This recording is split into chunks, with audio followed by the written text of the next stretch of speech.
Good evening, everybody. Good evening. Thank you all for being here tonight.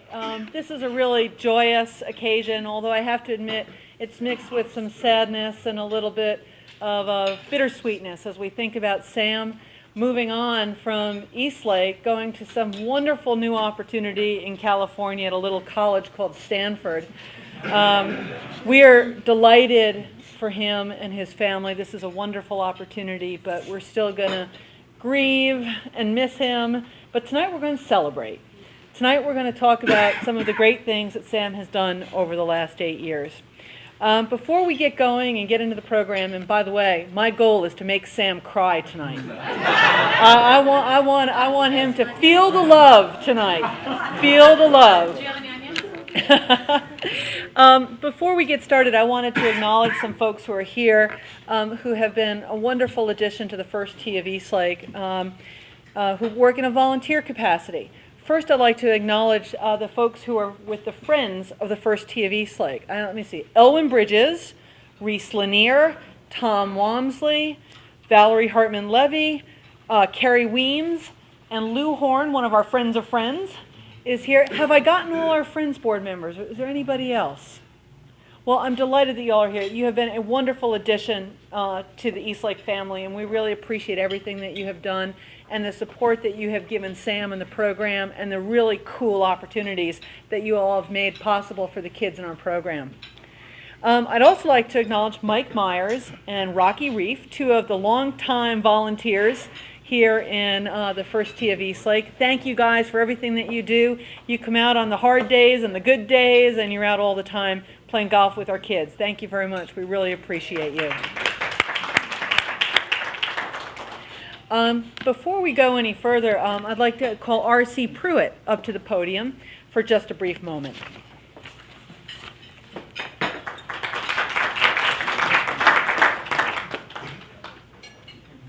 Good evening.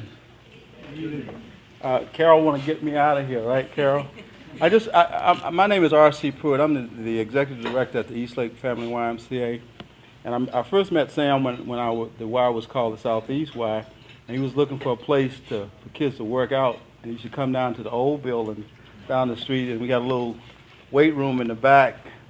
And he kind of would take the kids in there and work out. And so I wanted to say a couple of things. I'm an old coach. I coached basketball at the college level for about 12 years.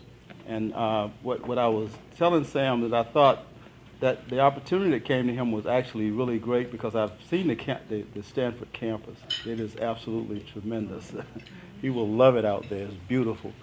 So what I wanted to do was give him a little YMCA gear. We have a bag around here someplace. And to tell him, he kind of reminds me of there are two things that happens. One is the Pied Piper. You know how the Pied Piper went along and everybody followed along behind him? Well, he was like that with his little golf buddies. He has a little gray van, and he'd get out the van, and all the kids following along behind him. So he kept that consistent. And I would also like to share with him that there was a poem that when I coached, I used to always remind myself. It's called Footprints in the Sand. And what I would say to him is that no matter where he goes, his footprints will always be in the sand. So just leave it like that. But I wanted to give you a few things from the Y. It's in a Walmart bag. Well, they're national sponsors of the First Tee. So. Right. See how. But I wanted to give you a couple of things, and then I'll move on. So here's a book by T.D. Jakes. I wanted to give you that. It's the 10 Commandments of Working in a Hostile Environment. Okay? That's 8 years too late. Yeah, but you got it. Okay. The other thing is I wanted to give you a little certificate of leadership presented to Samuel G. Perrier in recognition of outstanding leadership and devotion to the community of Eastlake, 2000, 2004. I think it was about that time. I right? appreciate it. Yeah. Appreciate it. And here, we gave you some YMCA gear. YMCA stuff. Well, we appreciate it. Okay? Thank you. Congratulations. Thank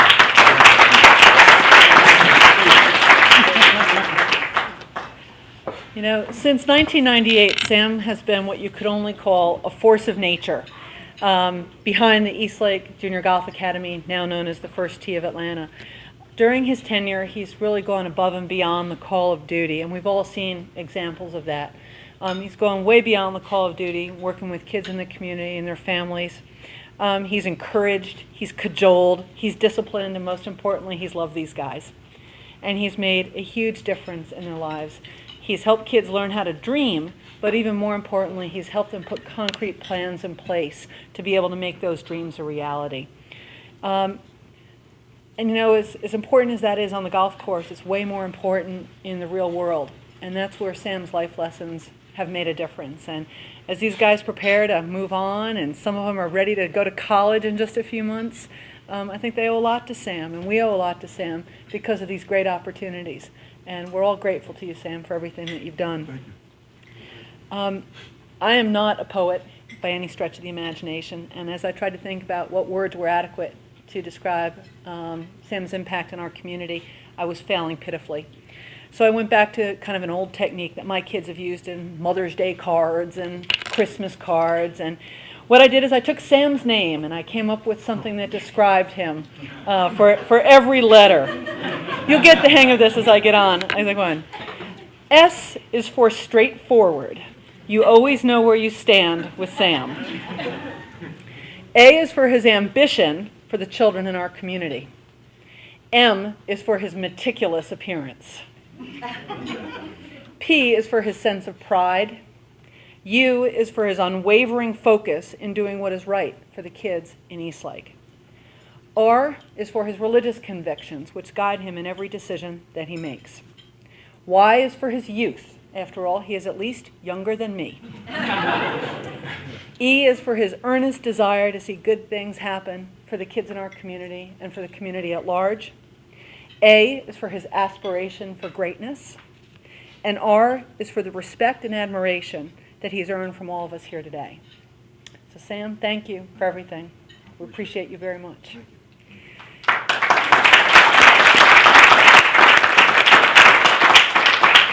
Now I'm going to call on our legendary golfer in residence, Charlie Harrison. I think everybody here knows Charlie as a legendary golfer, a scholar, a mentor, and an all-around good guy. Charlie's worked with Sam over the last 8 years, and the relationship, I think, has been a blessing for both of them. They're both different people for having known and worked with one another as closely as they have over the last 8 years. Charlie and some of the guys right up here are going to have a little bit of conversation that we're all going to get to be a part of. So I'll turn the podium over to Charlie and look forward to this next part of our conversation. Wait till I get a little bit into it, don't get nervous. Yeah. Occasions like this remind me of attending someone's funeral. And don't worry about that. You know, at the start of a funeral, people are talking about all the good deeds this deceased has done and the short time he was here on earth with us and all the good things in his life. And then after a while, the pastor comes up and talks about greener pastures, and we ought to celebrate for the fact that he's gone on to greener pastures. Well, that's kind of what we've got right here. We're all talking about all the nice things that Sam has done for our kids here, and we're going to miss him, just like you miss the deceased. But he's gone on to greener pastures to fulfill his career achievements. And the only bad thing is that the last two junior golf directors that we've had, when they left us, they went to the West Coast. And I'm beginning to think they're trying to get as far away from us as they can, because they know we're going to be calling on them to try to help us out in hard times. But prior to coming to Atlanta, Sam served as the district executive for the Lincoln Heritage Council of the Boy Scouts in Kentucky. And he was also a sports writer. A lot of you are going to be surprised with some of this, I imagine. For an award-winning weekly magazine He worked with Golf Digest covering golf events, and he was a middle school teacher. And I'm sure all of you have felt some of those talents at one time or another having an influence on you. He brought a lot to our kids. Sam was raised in Winston-Salem, North Carolina, and graduated from Tennessee State, captain of his collegiate golf team. And I know some of you said there's no way because I can whoop him. But that's because he's focusing more on you than he is on his golf game. But I want to take a moment right now and get away from that for just a second and talk about the Eastlake Foundation on hiring golf staff with good golf genes. Our first director was Leon Gilmore, and his father was an avid golfer. And Leon was at Hampton College? Hampton University. Hampton University, and a member of the golf team. Sam's father is in the Winston-Salem State Hall of Fame as a golfer. And of course, Sam was a member and captain of his golf team. Jeff Donovan, who's with us and works with the kids, he and his father are the first African-American members of the Professional Golf Association.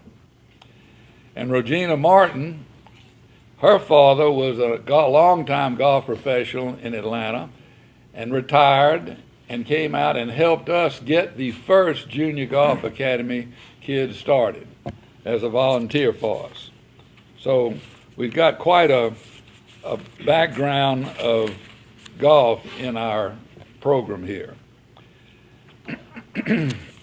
Sam is leaving our golf program in great shape.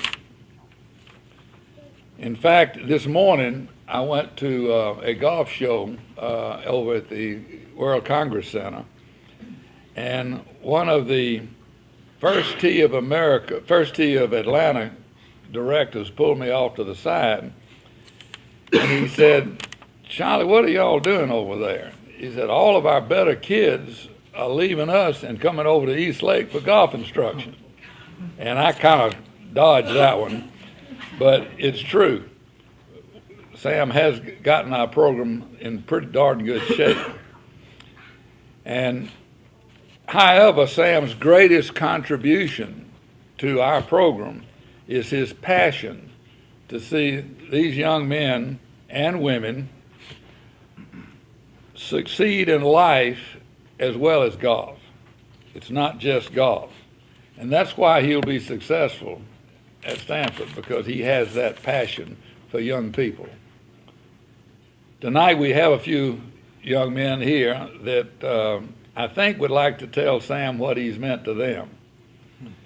And Sheldon, I know you're not the most talkative of the group, but have you got any words about Sam that you'd like to share, like such as what was the first memory of him, or what was the funniest story about Sam?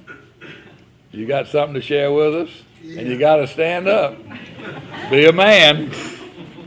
My first memory of Mr. Sam was when I was about 12. We were just playing like tournament golf, and it was me, Rod, and Willie. It was us three playing golf, and he told me, he said, "You can't go to the next tournament." So he sent Willie and Rod. So after that, I was mad. So he said, "You got to work on your game." After that, I'll just remember that. Don't let nobody work harder than me. So. Hey. All right. Good job. Now, are we going to hear a story from each one of them, or how does that work time-wise? That sounds great. We've got all the time in the world. Okay. We just go right around the corner. Brother Ed.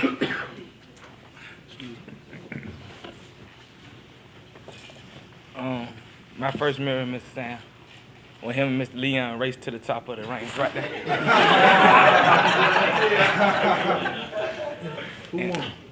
I think Miss Leon. you put up a good match.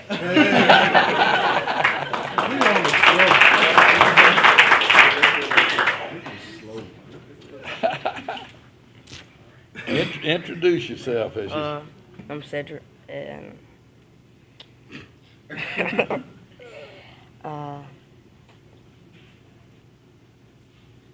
You can't think of anything about Sam? He wasn't mean to you, never hit you on top of the head when you're when you're missing the ball? He did that? Dang. Okay. But you think you've learned a lot from Sam, haven't you? Yes, I have. Okay. Well, that's good. All right.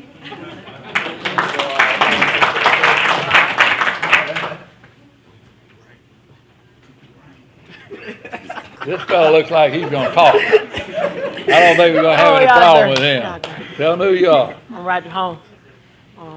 My first memory of Mr. Sam when we first came in, when Mr. Leon left, and he tried to put all us in line. We were so used to Mr. Leon, didn't nobody like him. So we didn't give him no love. Yeah. He had to work on it. But he's leaving with what? With all the love. A lot of love. That's good. That's great. Took you to Rams? Oh man, Mr. Leon, why you tell him about that? Why you take Sheldon around none of that? That ain't fair. All right. Let Okay. him win.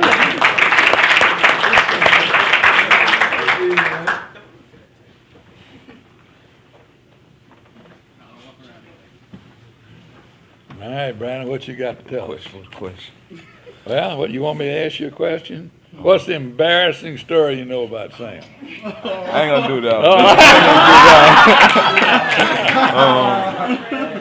I'm doing the best lesson that Mr. Sam taught me. All right, what's the best lesson? He always taught us to put education first, and sport was secondary. So he always pushed us like learning school and stuff first, and then we played golf and basketball, whatever else sport we played. That came second.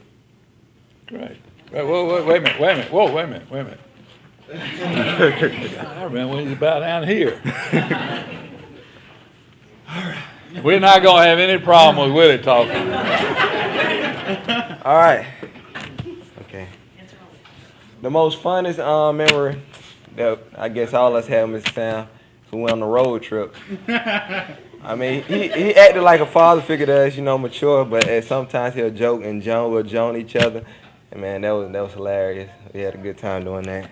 Let me see. The first memory I had of Mr. Sam was when Mr. Leon left, and like Roger was saying, he came in, and that's when my brothers and their big brothers, Roger's big brother, was playing golf, and I guess they didn't get used to it fast because they was older than us. We was younger, so we just wanted to love, and we just wanted to play golf, and we got used to them, and we stuck in it, and now we on the way to college, so it paid it paid off.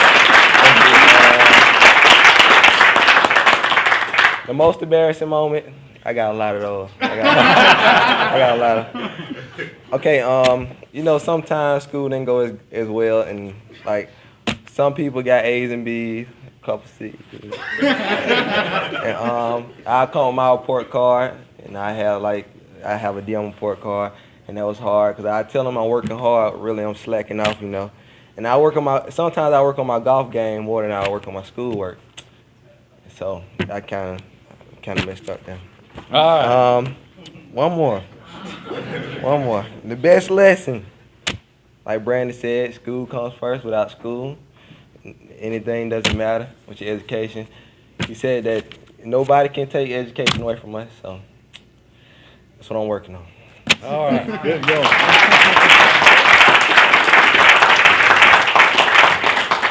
Willie reminded me of a story of a good friend of mine. In fact, he's a successful doctor here in Atlanta.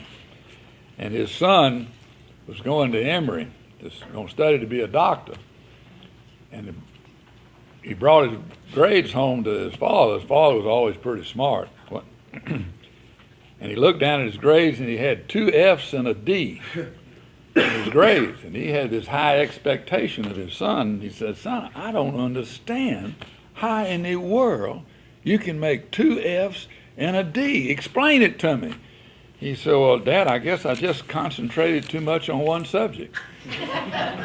So you got to kind of work on that a little bit. And that was Willie's problem. He was concentrating on too much on that one C. But anyway, we got him going to college, and that's pretty good. Carol. I think Carol has a little present she wants to give. Why don't you stay Sam up here with me? All right. You know, we really couldn't have just bought something for Sam. That just wouldn't have worked. It wouldn't have shown our appreciation. It wouldn't have been, might have been nice, but it wouldn't have been from the heart. And so instead, we have a nice little picture collage.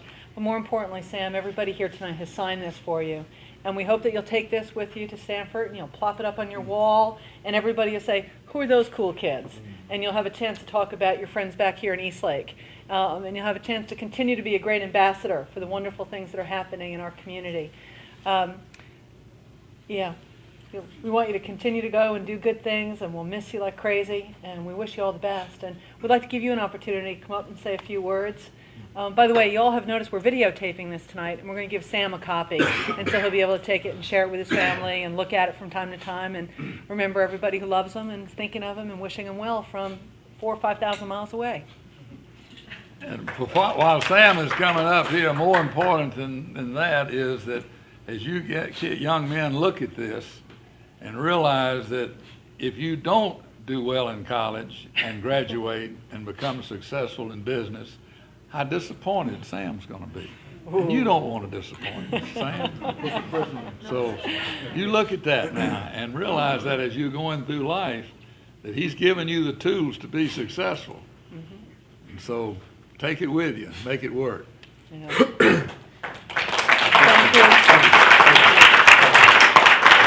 Thank you. Thank you, Sam. Thank you. I was hoping the boys would have told some pretty juicy stories because I go last, and I have a bunch of stories on each boy. So they let themselves off the hook because I was prepared to break them down on my way out. But I let them off the hook tonight. But I too have a few memories. You know, I see Janie in the room and so many of others that I've known since the very, very beginning. And I actually still remember, I was thinking about this today. I still remember the phone call I got. I was actually heading to an interview in New Orleans. The Boy Scouts had just offered me another job in New Orleans, and the way that works is when you fly to an interview, Boy Scouts, they offer you the job, you accept. I mean, that's just protocol, and you go back to your city and get ready to make the move. While I was walking out of the door, and I got a call, and it was from Janie Straticus. And she said, I'm from Eastlake. And I said, okay. I said, where is that? And she said, that's in Atlanta. And I started thinking, I said, a buddy of mine, Leon, used to be here. And just for the record, I used to whip Leon in college and golf. That's just for the record. I used to cut him up pretty heavily. And I can always outrun him. But Janie said, well, Sam, when you fly back from New Orleans, would you be willing to fly to Atlanta to see what we have here? We would like to talk to you. And I accepted that opportunity, and I mean, I was instantly charmed. Janie was special, and once I came here and met the folks, and I met the kids, I said I couldn't turn the job down. One of my most interesting memories about the first day on the job, there was an old mailman, I forget his name, the boys know. Jerry. Jerry, the boys know what I'm talking about. He came in the office, and he was kind of to me like a cartoon character. He always had his shirt out. He had a real greasy Jerry curl. And he said to me, he said, hey, man, you new? I said, it's first day on the job. He said, you know the history about this place? I said, no. I said, no, really? I said, but I'm learning, though. I said, I've been driving through the neighborhood. I said, but I want to know all I can know. And he pulled his shirt up, and he had a 9mm on his pocket. I said, hold up, man. You mean to tell me I can't go over into the neighborhood if I don't carry some steel? He said, guess what? I don't deliver checks unless I'm carrying some steel. And he walked out, he said, man, have a good day. And I walked out, and I sat down, and I called my dad. And I said, what is kind of the law about making mistakes? I said, did I make a mistake and accept this job? Man, I said, I don't carry a gun. I don't even own a gun. My dad said, look, it really won't be that serious. And I started driving through the neighborhood, and there was a guy, I'll never forget, there was a guy on the corner. And he kind of, for whatever it's worth, he stopped me. I was driving an old gray van. And he looked at me, and this is when I guess a lot of the projects were still up. And they were little boys then. He said, sir, I give you one piece of advice. He said, whenever you drive around that neighborhood, always drive this van. He said, because people never mess with you. And to this day, everywhere I go in this neighborhood, I'm driving the van. We just got a new one, by the way, for the Tour Championship. But I'm always taking heed and I'm driving the van. But a few stories that I remember. The first time I met Brandon, it was early on a Saturday morning. I don't know why I was here so early. I was just beating balls by myself. And this is before they had built a gate up on the front side of the Yates golf course. And I see this lanky kid walking down the street with 2 bags of groceries. He's walking carrying his groceries. And I had never seen him before. And I said, hey, man, come here. And I didn't think he was going to come, but he came. And I said, you ever played golf before? He said, no. I said, you ever wanted to play? He said, no, punks play golf. He said, all my boys, he said, they corny, man. Only corny people play golf. I said, well, let me show you how corny this game is. Because he was talking about Shelton and Eric and Willie. That's what he was talking about. And he came over and there was nobody on the front range. And I gave him a club and he just started swinging. And he didn't have any success. He started missing them. He was missing them bad. But then after about 20, 25 minutes, he started making pretty good contact. In an hour passed, he's making better contact. I'm thinking, I'm just watching him. I'm giving him a little tidbit here and there. So Brandon stayed out there with me for about 2 hours. And after it was over, he picked up his grocery bag. He said he'd gone to the store for his mom. He said, can I come back?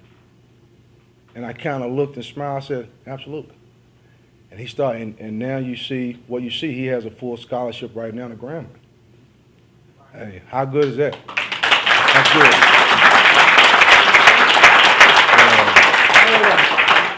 I hope I wasn't in the ice cream in that bag. No. One story that I have about Shelton.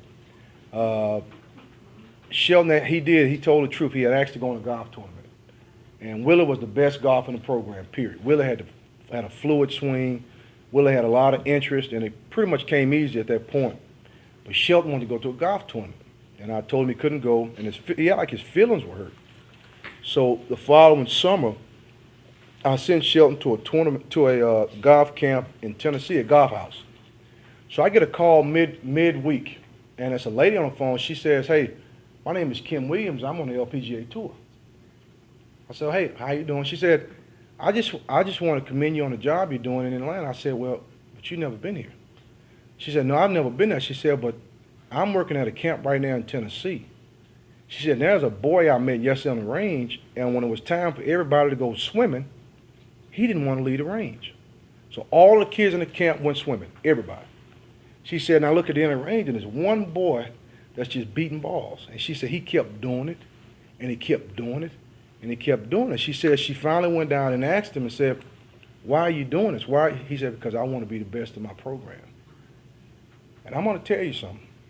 Hey, today, he is the best. He's the best tournament golfer we have. And you don't get that from hard work.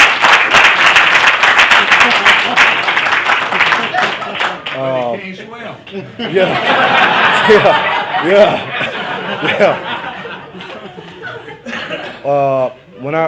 When I think of Eric, I think back in the very beginning. Eric's mom did something which I didn't understand at the time, but it was really, really intriguing. She made the youngest kid, help do the homework for the oldest kids. And when I met Eric, the first thing that struck me was how bright he was. This kid was brilliant. You could put math out. That kid he could roll numbers off. He could roll numbers off. And it kind of caught me off guard because I'm thinking, wait a minute. He doesn't want anybody to know he's bright. But when you throw numbers in front of him, you can't help but see how bright the kid really is. And one thing that I'm probably most proud of when I think about Eric today is, he's a junior. He's already qualified with his SATs for next year. He has the GPA. And in my opinion, his golf game right now is so good. He will be the best when he believes he's the best.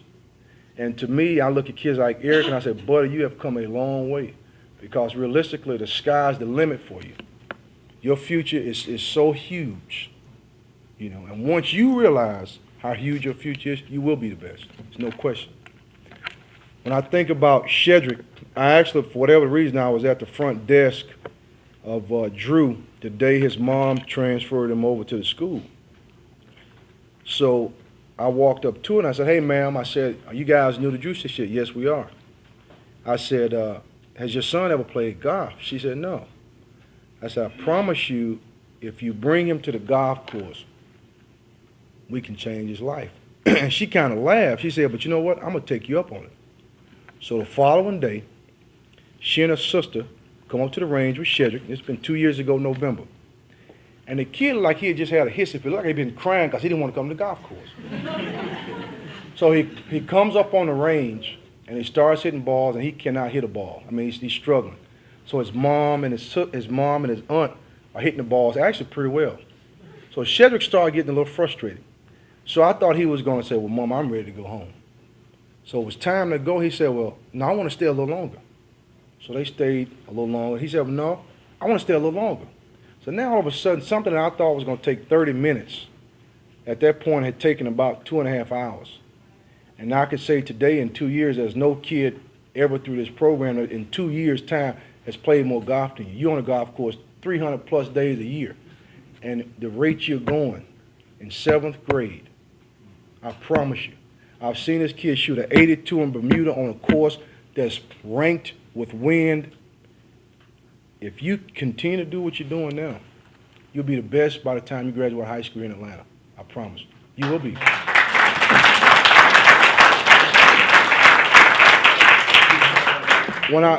When I think about Willie, my first thoughts now is Willie is the best car salesman I ever met.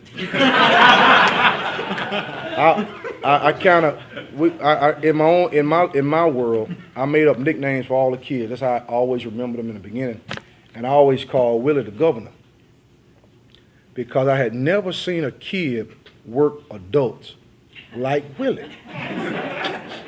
And Willie was so smooth, and what was scary about him being smooth is that he was schmoozing everybody he crossed. So one day I surprised Willie, and I still do this to these boys today. I show up at their schools. So I had talked to his teacher, and what's that lady name, Willie? Mary, at Cohen. That's it. That's Manson. And I went into class one day with Willie. I'm about to get you, Willie. I'm about to get you. And Willie had this lady fooled. She thought Willie was the best thing since sliced bread. So I said, I'm sitting in the back of the room. She said, she used to call him Mr. Brown. Well, Mr. Brown, show your golf coach what we've been doing in class. And Willie said, yes, ma'am. And Willie takes his book, and he's looking at that book. So I'm sitting in another part of the room. 2 minutes go by, 5 minutes go by. Willie hadn't given an answer, right?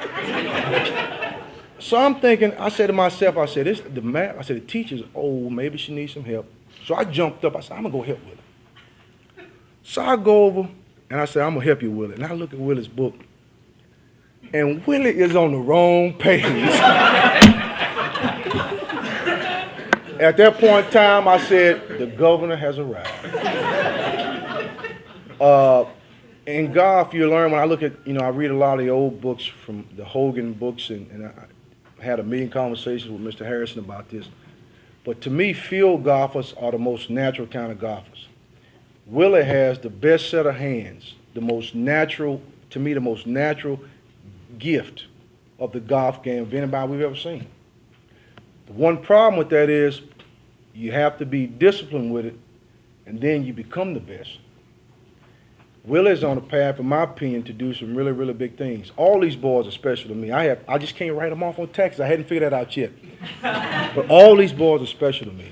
And when I think about my job, I've never equated it to dollars and cents.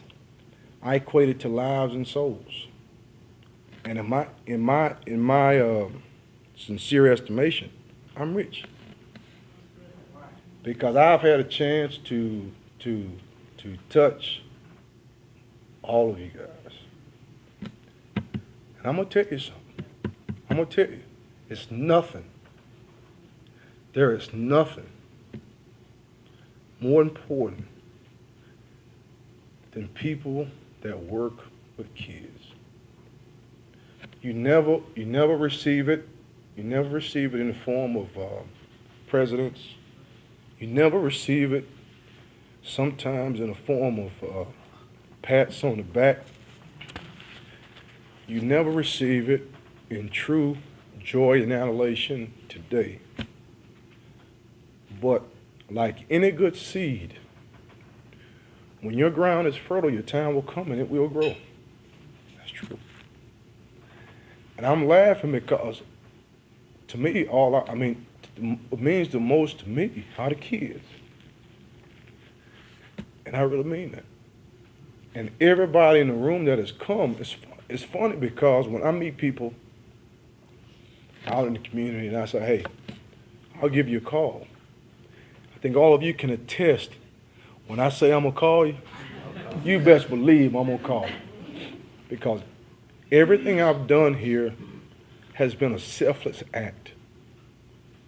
I've never done it for any kudos or accolades for Sam. I've always done it because I realized that I was an advocate for all of the lives and souls I could touch. It's not an amount of money in the world that can replace that. And the linkage, to me, which makes this so special, is that the linkage, these bonds will go ever reaching. They expand. When I met these kids, I asked them one day, I said, tell me about some of the places, and it wasn't just the 6 that are sitting here. We used to meet at a church at Greater Piney Grove. And I went in a couple classes one day and I started asking questions. I said, tell me about some of the vacations you guys take. A little girl raised her hand, well, we go to Buckhead. And some kids said, well, we go down to Griffin to see our aunt. I said, no, I mean real vacation. I mean leaving Atlanta. What I figured out then was a new dynamic involved. One little girl we took, the furthest she had been at that point was the Buford Fish Hatchery. You remember we used to go on a field trip? And I started realizing, I said, in order to really make a difference with these kids, you have to change the mindset. You have to change their exposure point. And now these kids, I look at Shelton, I think of, Scotland, L.A., Alabama, Mississippi. And I think of a lot of you guys, I think of Massachusetts to the camps. I think of all the places you guys have been. And to me, it's a long way from Thomasville to Scotland, Brandon. It's a long way. It's a long way. But see, now you guys have unlimited airline tickets in your mind. See, now your mind is open up to a world. You can travel anywhere you want to travel. And to me, everybody in the room is, in my estimation, is as responsible for me getting an opportunity to go do big and better things with more kids than me. Because I've called on Miss Levy countless times, Rocky countless times, Mike, everybody here, Mr. Pruitt. When I still remember coming to the old Y and trying to get these boys to work out, knowing they didn't want to work out. And Mr. Pruitt never gave me any problems. He said, hey, I'm an old coach. I want to help these kids. And I think of Sheldon and Kerry and all the stuff I've asked you guys to do, that's just, there's no script for my job. There's never been a script for what I do.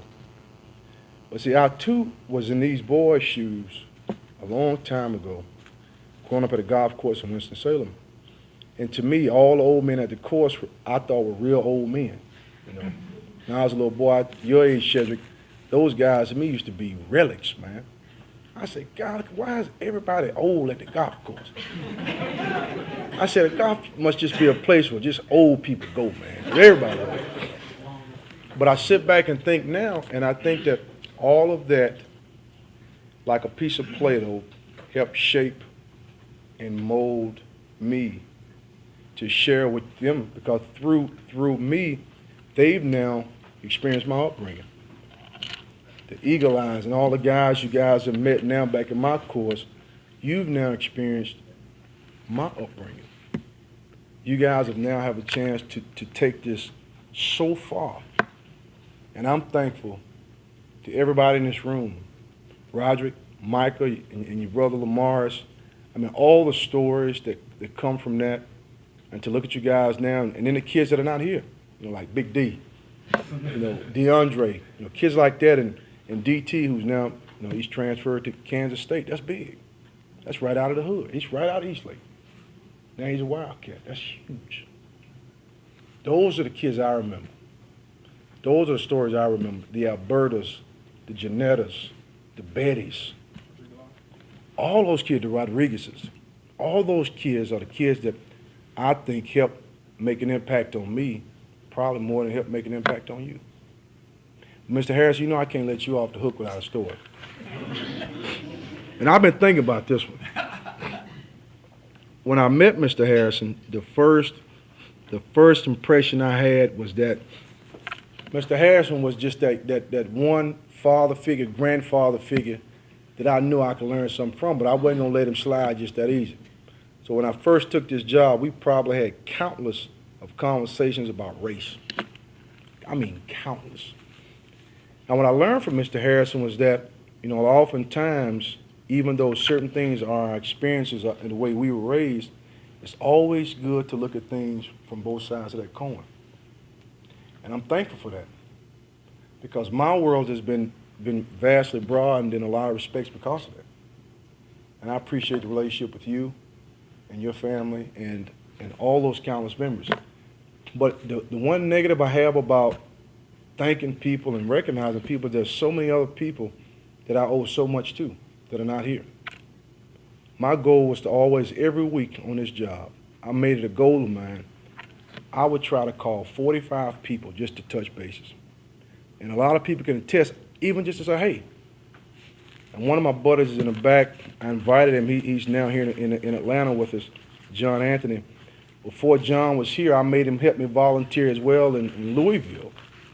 And we talked about that one day. But my goal then and my goal now was to always call and touch bases with people every week. Never even want anything.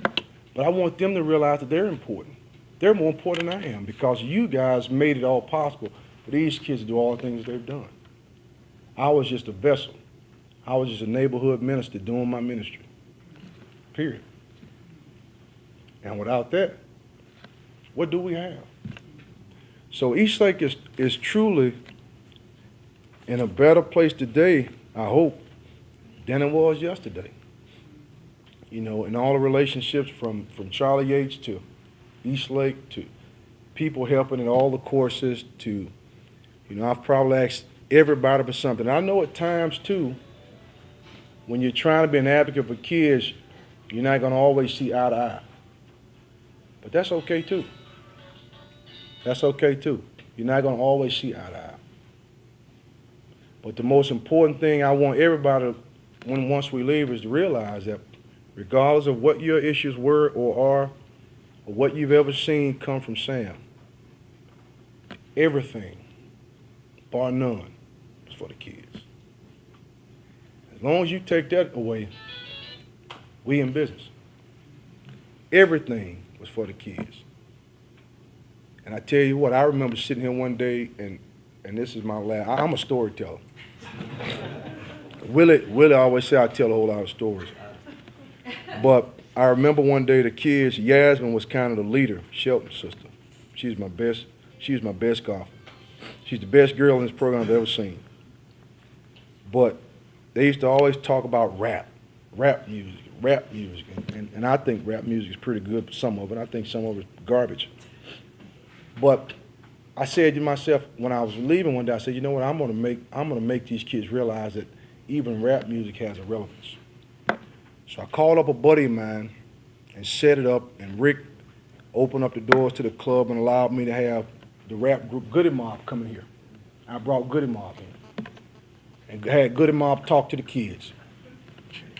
And the first thing out of the rap group's mouth was, we went to college. So now all the kids sitting in front are looking at me with their mouth wide open like, they talk like that, but they went to college? I said, no, they found a niche. That's entertainment. And I think that lesson, I hope, will live with these kids forever. All of us are actors. All of us are participants in a play. And we have to figure out what our own niche is in order to be successful. And once we're able to do that and remain selfless, because all of us have egos, once we remain selfless in that act, in that participation, I really think we all become successful as a people. So thank you, Janie, for hiring me, and Carol, and everybody else involved for believing in me and giving me an opportunity to earn my stripes on a daily basis. I mean, I couldn't have done it without you. I couldn't have done it without you. So I owe everybody in here a bit of gratitude because you're as responsible, if not more, for my success. I thank you. I thank you. So thank you, guys.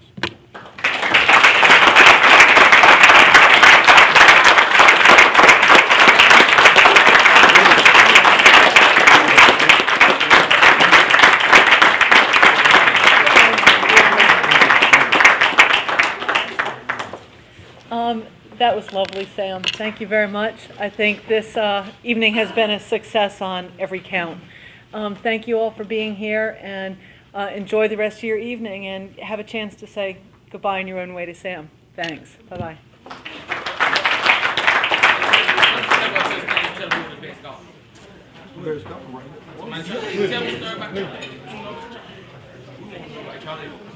Oh, you the best. Oh, no doubt. I mean, we ain't got no money.